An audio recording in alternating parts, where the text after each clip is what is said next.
മൃഗസ്നേഹികൾക്ക് നേരെ പരിഹാസവുമായി സുപ്രീം കോടതി. രാജ്യത്തെ തെരുവ് നായ പ്രശ്നത്തിൽ സ്വമേധയാ സ്വീകരിച്ച ഹർജി പരിഗണിക്കവെയാണ് സുപ്രീം കോടതിയുടെ പരിഹാസം.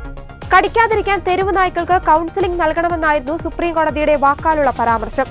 ഇനി അത് മാത്രമേ ബാക്കിയുള്ളൂവെന്നും സുപ്രീം കോടതി പരിഹസിച്ചു. നായ്ക്കൾ രാവിലെ ഏത് മാനസികാവസ്ഥയിലാണ് എന്നെങ്ങനെ അറിയാനാകുമെന്നും നിങ്ങൾക്ക് ഇക്കാര്യം തിരിച്ചറിയാനാകുമോ എന്നും സുപ്രീം കോടതി ചോദിച്ചു. തെരുവ് നായ്ക്കൾ കടുത്ത ഭീഷണി ഉയർത്തുന്നുവെന്നും സുപ്രീം കോടതി ചൂണ്ടിക്കാട്ടി. കഴിഞ്ഞ 20 ദിവസത്തിനകം 2 ഹൈക്കോടതി ജഡ്ജിമാർ തെരുവ് നായ ആക്രമണത്തിനിരയായി. രാജസ്ഥാൻ ഹൈക്കോടതിയിലെ 2 ജഡ്ജിമാരാണ് തെരുവ് നായ ആക്രമണത്തിനിരയായത്. ഇതിൽ ഒരു ജഡ്ജിയുടെ ആരോഗ്യാവസ്ഥ ഗുരുതരമാണ് എന്നും സുപ്രീം കോടതി പറഞ്ഞു.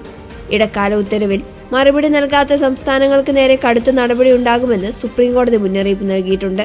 തെരുവ് നായ്ക്കളെ പല രീതിയിൽ ഉപയോഗിക്കാമെന്നും കൃഷിയിടങ്ങളിൽ ഉപയോഗിക്കാമെന്നുമൊക്കെയുള്ള വാദമാണ് മൃഗസ്നേഹികൾ ഉയർത്തുന്നത്.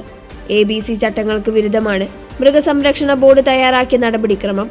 എല്ലാ തെരുവ് നായ്ക്കളെയും പിടികൂടി ABCക്ക് വിധേയമാക്കുന്നത് അശാസ്ത്രീയമാണെന്നാണ് മൃഗസ്നേഹികളുടെ വാദം. മൃഗസ്നേഹികൾക്ക് വേണ്ടി അഭിഭാഷകനായ കപിൽ സിബലാണ് ഹാജരായത്. ദേശീയപാത അതോറിറ്റിയും മൃഗക്ഷേമ ബോർഡും നടപടിക്രമങ്ങൾ രൂപീകരിച്ചെന്ന അമിക്കസ് ക്യൂരിയും കോടതിയിൽ വ്യക്തമാക്കി.